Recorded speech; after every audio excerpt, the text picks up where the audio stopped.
সৈয়দনা ইব্রাহিম ওনার ছেলে ইসমাইলের দেখতে গেলেন। ওই দিন বাড়িতে সৈয়দনা ইসমাইল বাড়িতে নাই, বনে গিয়েছে শিকার করার জন্য।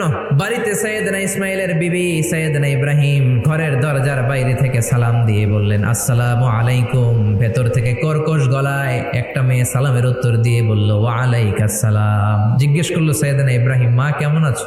মেয়েটা কয়, বেশি সুবিধার না। তোমাদের খাওয়া দাওয়া কেমন চলে? ভালো না। তোমার জামাই কই? বনে গেছে। এবার মেয়েটা বলতেছে, আমনে কেডা? সৈয়দনা ইব্রাহিম বলে, আমি কে চিনবা না? স্বামী যখন বন থেকে ফিরবে তোমার স্বামীর একটা সালাম দিবা, বলবা ঘরের দরজার চৌকাটটা যেন তোমার স্বামী পাল্টে দেয়।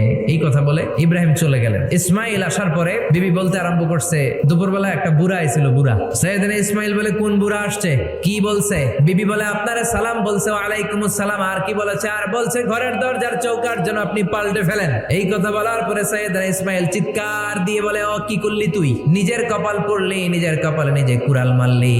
এইটা আমার বাবা ইব্রাহিম খলিল, আমার বাবা যা বলেছে এর মানে হলো তোরে যেন আমি তালাক দেই। বাবার খুশির জন্য তালাক দিয়ে দিছি। নতুন সংসার শুরু হলো। আরেকটা বংশীয় নেককার মেয়েকে বিয়ে করলেন। 3 বছর পর সৈয়দনা ইব্রাহিম আবার বেড়াতে আসলেন। আজকেও সৈয়দনা ইসমাইল বাসায় নাই। সৈয়দনা ইব্রাহিম সালাম দিলেন, আসসালামু আলাইক। এবার জাদুমাখা কণ্ঠে, কুকিল কণ্ঠে, মোলায়েম কণ্ঠে একটা মেয়ে ঘরের ভেতর থেকে বলে, ওয়া আলাইকুমুস সালাম। সৈয়দনা ইব্রাহিম বললেন, কাইফা হালুকি ইয়া উম্মি, মা কেমন আছো? বলো বলো। মেয়েটা বলে, আলহামদুলিল্লাহি আলা কুল্লি হাল, সব অবস্থায় আলহামদুলিল্লাহ। সুবহানাল্লাহ পড়ে। সংসার কেমন চলে? কয় খুব ভালো। খাওয়া দাওয়ার অবস্থা কি? কয় আরো ভালো। এবার মেয়েটা বলে, কে আপনি? এই মরুভূমির মাঝখানে রৌদ্রের মধ্যে দাঁড়িয়ে দাঁড়িয়ে কথা বলেন, কেউ তো কোনোদিন আমাদের খোঁজ নিতে আসে না। কে আপনি? ঘরে আসেন। সৈয়দনা ইব্রাহিম বলে, না আমার পরিচয় দিব না, ঘরেও আসবো না। মেয়েটা বলে, আপনি যদি ঘরে না আসেন আমি কিন্তু রাগ করব।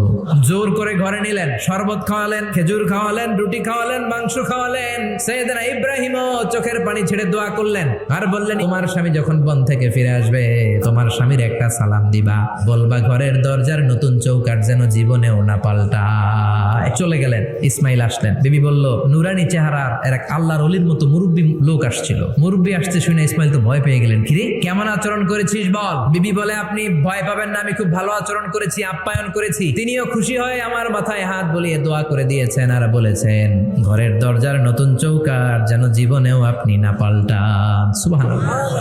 সৈয়দনা ইসমাইল বিবিকে জড়িয়ে ধরলেন। যেই মুরব্বী লোকটা এসেছিল সাধারণ কোনো মানুষ নয়, তোমার শ্বশুর আমার বাবা ইব্রাহিম খলিল। আমার বাবা বলেছেন তোমার যেন কোনোদিন তালাক না দেই, তোমার যেন ছেড়ে না দেই। এই যে তোমার হাতটা দুনিয়ার বুকে ধরলাম, জান্নাতে যেন তোমার হাত ধরেই দুজনে জান্নাতে ঢুকে যায়।